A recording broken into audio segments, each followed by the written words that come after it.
Hola chicos, bienvenidos a la primera teórica de cultivo celular de la materia Biología Celular y Molecular. Mi nombre es Sabrina Malfi y vamos a comenzar con la primera teórica.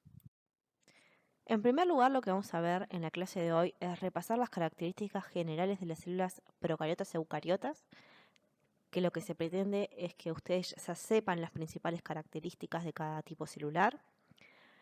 Luego nos metemos ya de lleno en lo que es cultivo celular, y se espera que luego de la teórica sepan reconocer los distintos tipos de cultivos celulares, sepan identificar y describir la evolución del cultivo celular y las fases de crecimiento, identificar cuáles son los factores que condicionan al cultivo celular, los distintos tipos de medios de cultivo, las ventajas y las desventajas del uso de cultivos celulares, y familiarizarse con el manejo de un cultivo celular, recuento de células, sembrado y procedimientos. Este último ítem también lo vamos a ver en profundidad cuando se retomen las actividades experimentales, dado que uno de los TPs tiene que ver con esto. Esto es una línea de tiempo en donde vemos que hace aproximadamente 4.600 millones de años se formó el planeta Tierra. Los primeros organismos aparecieron hace 3.900 millones de años, que eran organismos procariotas.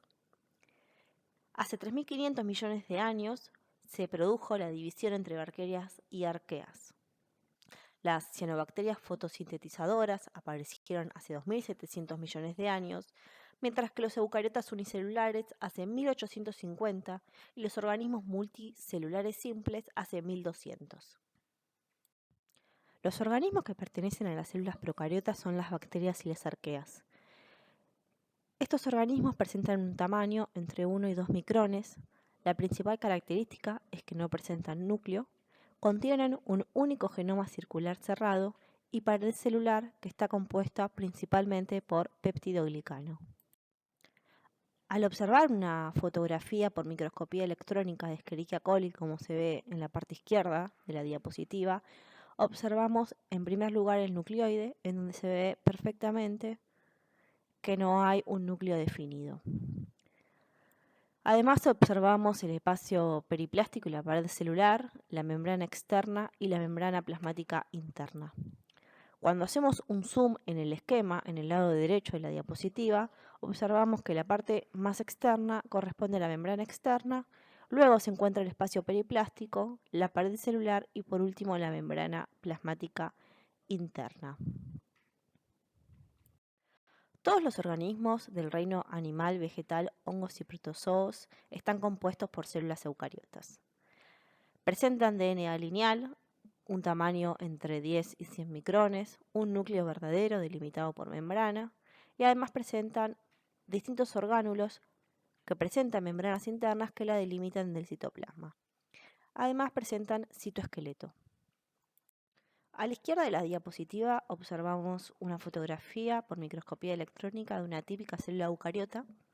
En primer lugar observamos que el núcleo ocupa gran espacio del volumen total de la célula, que está delimitado por una membrana, y sabemos que es una membrana doble, y que la membrana externa nuclear continúa formando el retículo endoplasmático rugoso.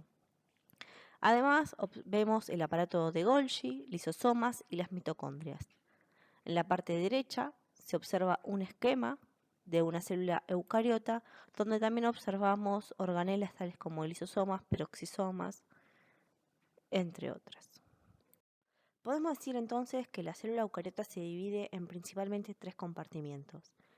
Por un lado el núcleo, que presenta la envoltura nuclear, los nucleolos y la cromatina.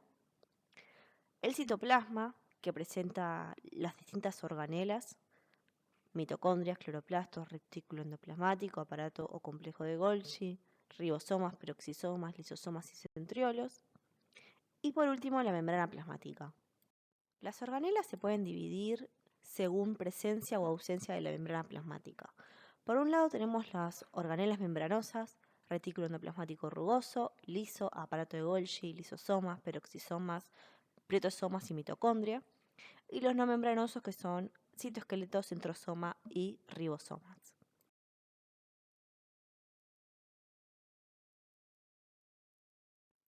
Las bacterias son otro de los organismos muy utilizados en biología celular y en biotecnología para el estudio de la regulación génica y de blancos para antibióticos nuevos, así como ciclo celular y señalización.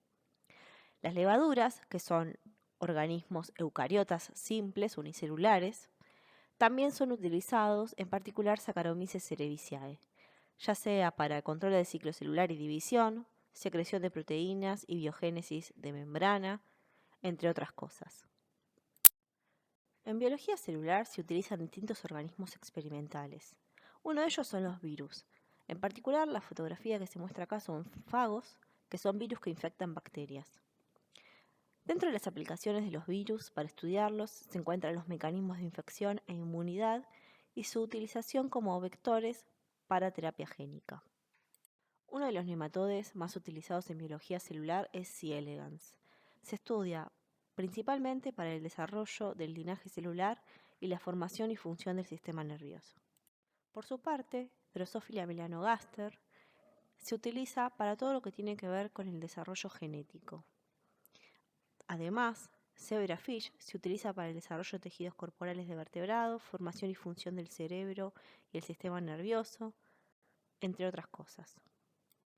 La mayoría de los modelos in vivo en mamíferos se realiza primero en ratones.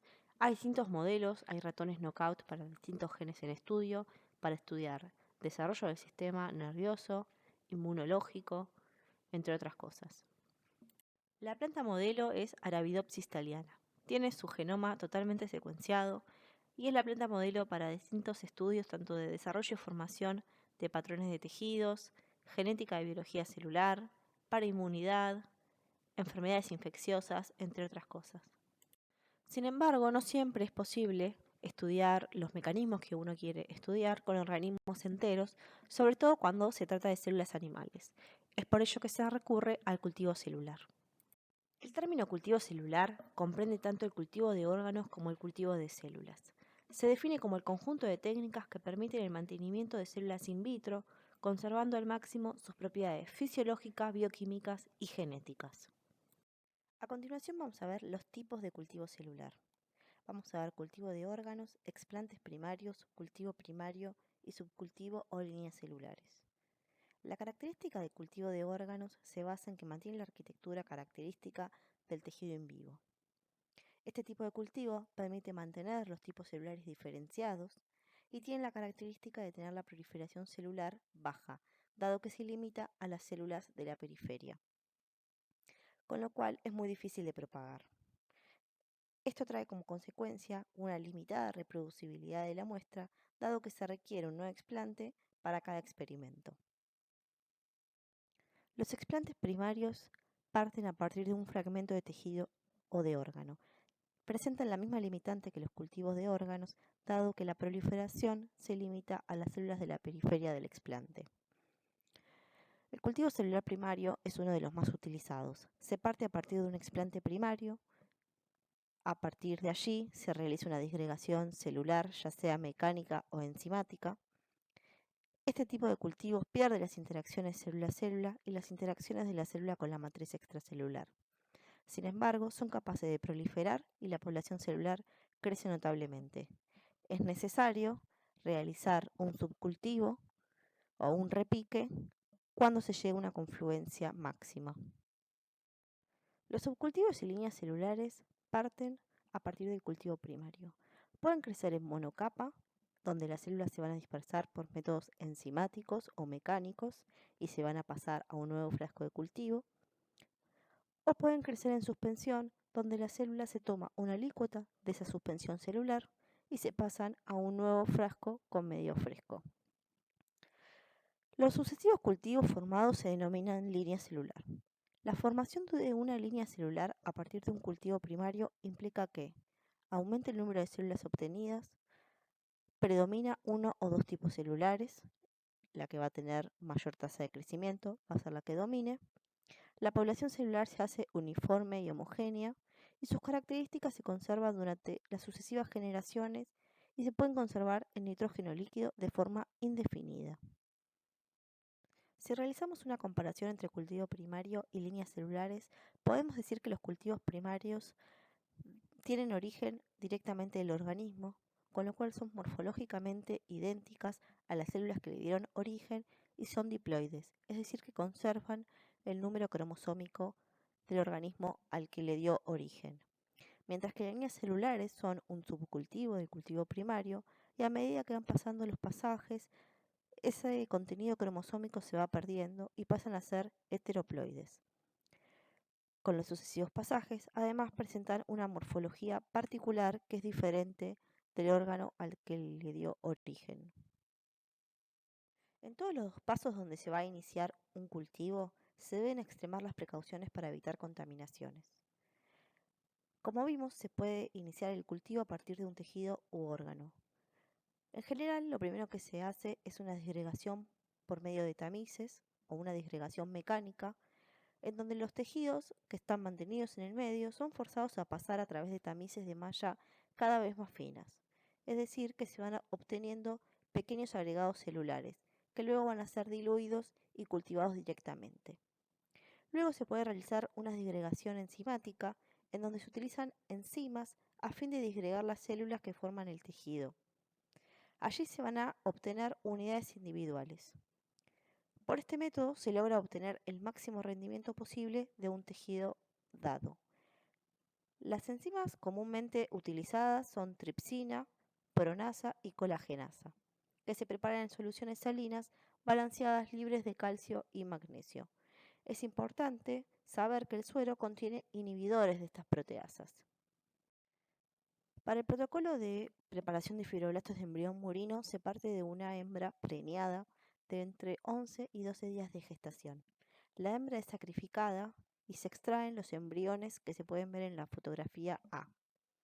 Estos embriones, en primer lugar, se realiza una disgregación mecánica a través de un bisturí para obtener trozos de tejido más chico. Luego se pasa a través de un tamiz para eliminar los trozos de tejidos grandes. La suspensión celular se divide en distintas placas y se le agrega tripsina, es decir, que se realiza una disgregación mecánica. Este disgregado se realiza además con pipeta automática. Luego se eliminan los trozos grandes y se subcultivan las células en placas. Y lo que se obtiene es lo que se observa en la figura B, la monocapa de fibroblastos de embrión murinos.